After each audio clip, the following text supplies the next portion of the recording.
Selain itu, pemerintah akan meluncurkan bank khusus penyimpanan emas yang pertama di Indonesia. Bank emas rencananya akan diresmikan pada 26 Februari mendatang. Kita akan bentuk bank emas. Pemerintah akan meluncurkan bank khusus penyimpanan logam mulia jenis emas pertama di Indonesia. Hal ini disampaikan Presiden Prabowo Subianto usai menggelar rapat terbatas dengan sejumlah jajaran Menteri Kabinet Merah Putih di Istana Negara Jakarta Senin siang. Presiden Prabowo menyayangkan negeri Indonesia yang kaya emas, tapi tidak bisa disimpan di dalam negeri.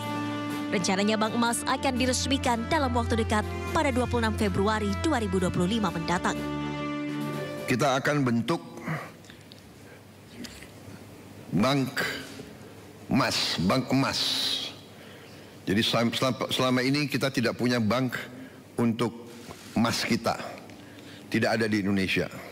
Jadi emas kita banyak ditambang dan mengalir ke luar negeri. Kita ingin sekarang punya bank khusus untuk emas di Indonesia. Insya Allah kita akan resmikan tanggal 26 Februari. Ini saya kira pertama kali ya di Republik kita. Presiden Prabowo menegaskan keberadaan bank emas atau bullion bank amat penting karena dapat menampung emas yang diproduksi di dalam negeri agar tak keluar negeri. Dari Jakarta, Tim Liputan iNews melaporkan. Terima kasih Anda masih bersama kami di Sindo Sore. Efisiensi anggaran yang gencar dijalankan pemerintahan Prabowo Gibran akan terus berlanjut. Dana yang terkumpul akan digunakan untuk membiayai program unggulan pemerintah termasuk 15 proyek raksasa.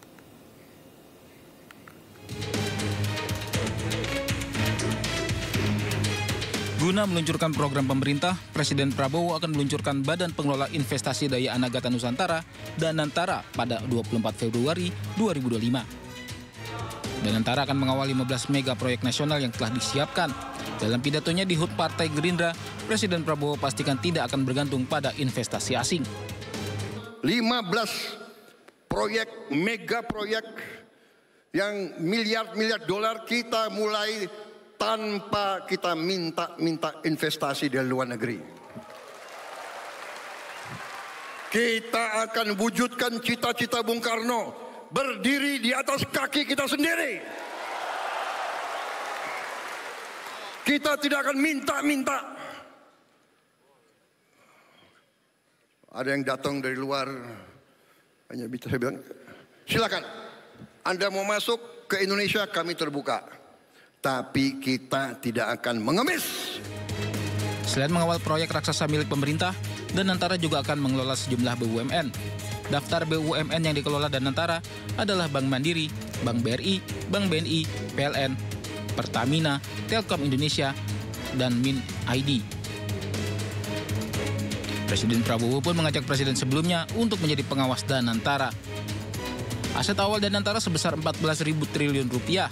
Tahun ini dana sebesar 20 miliar rupiah akan dialokasikan untuk proyek-proyek strategis. Tim Liputan iNews melaporkan.